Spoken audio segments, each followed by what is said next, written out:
Fred MacGuffin reviews Amsterdam.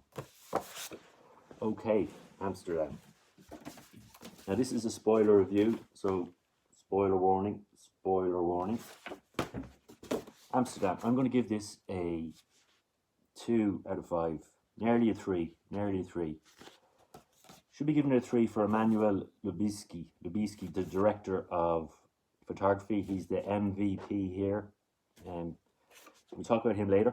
So you have, it's a comedy, drama, and historical sort of thrown in there. Historical sort of, there's a plot, a historical plot from the 1930s that's thrown in at the end. And yeah, I'm going to spoil this, so go and watch it and come back to me and see do you agree with what I'm saying? If you can understand what I'm saying. So it's 2 hours 14 minutes. I think it could have been shorter for me. It could have been an hour and a half. Could knocked off a good, 45 minutes. Set in the 1930s, we have Christian Bale as Bert Berenson. We have John David Washington, and he plays Harold Woodman. We have Margaret Robbie, and she plays Valerie Vose. And we have, so they're our main trio. And they're friends in this. They meet up just after World War One. Margaret Robbie's a nurse, and she nurses Harold and Bert back to health after the war. And Christian Bale does a very good Peter Falk impression. He played Columbo. So this is a detective murder mystery thing. They have to prove their innocence. They get framed for murder.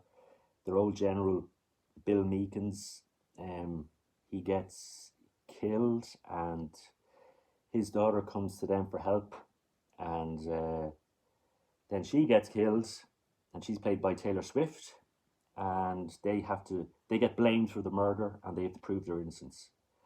And yeah, it's a bit of a slog. It's a bit of a drag. But visually, it looks great. There's a lot of great production design in this, sets, costumes. As I said, director of photography is amazing. And it's brought to us by David O. Russell, and you may have heard of him. He's behind movies such as Three Kings, The Fighter, American Hustle, Joy, Silver Linings Playbook. So he's had a lot of Oscar success, so he's the man to come to if you want an Oscar. And he's given Christian Bale an Oscar. He's given what's the name of that actress? I'll think for a minute. But yeah, he's got this great cast in here. I mean, you've got Rami Malek, you've got Chris Rock, Michael Shannon, Mike Myers, Anna Taylor-Joy, Andrea Riseborough. So yeah, you've got this great sort of Zoe Saldana. You've got this great cast that's obviously, want to work with them, but they don't have much to work with here. The script for me wasn't great. It was a bit of a drag. I wish the Coens had directed this. The Coen brothers. I think they would have given us. I think they would have given their humor, which the humor falls flat for me in a lot of places. It's not punchy enough. It's not fast enough. It's not the dialogue isn't comedic enough. And you have Robert De Niro in this as well. He's in it. So yeah, you have all this talent come together for this movie, which I think it didn't come together the way it should have. So our three leads: Christian Bale, from American Psycho, Ring of Fire, Batman movies, Rescue Dawn. You have John David Washington. You've seen him in Tenet and Black Klansman, and Margot Robbie, Wolf of Wall Street, Suicide Squad, Once Upon a Time in America, Birds of Prey, and The Suicide Squad. And Robert De Niro, Robert De Niro, legend. So you have that great sort of trio there leading the way on this. And I think even all this great cast, they don't have anything to do with. They don't have much to do in this movie. They don't have, any sort of classic scenes or yeah. It's basically you'll watch it, 2 hours 14 minutes, and you will probably forget it fairly quick after. Um, there's a very there's a very good sort of plot revealed in this, which is based on a true story from the 1930s of a, a coup d'état, fascists trying to take over the American presidency, uh, which I suppose at the moment is very timely. But maybe this, if this film had come out 2 years earlier, it probably made more of an impact. Um, so yeah, we that plot gets revealed, and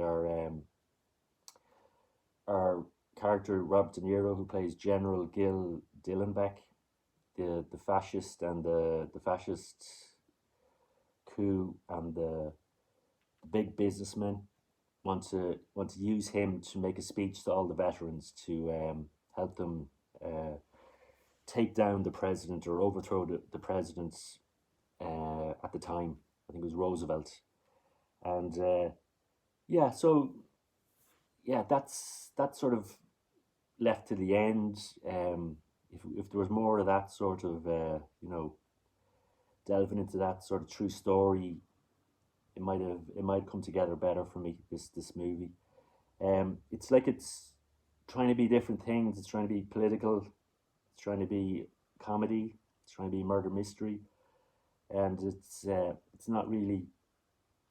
None of these sort of storylines are strong enough. Really, just pick one and go with it. We have, yeah. I wish the Coen brothers had something to do with this. It probably would have helped this film a lot. Um, but I don't think they're working together anymore. So what can you do? We what else about this? We have for me the MVP in this is Emmanuel Lubezki.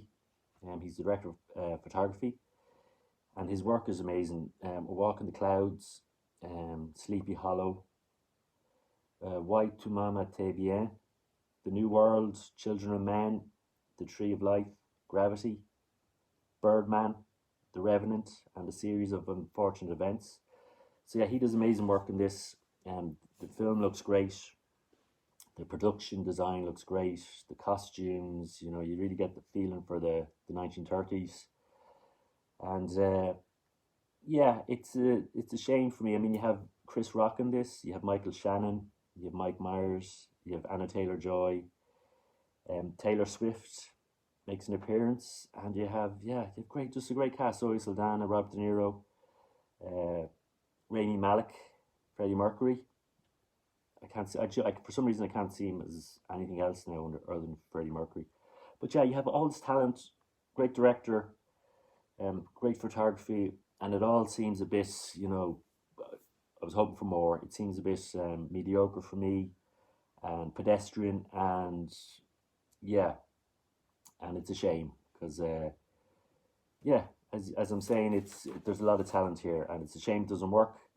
And for me, it's a 2 out of 5, and nearly a 3.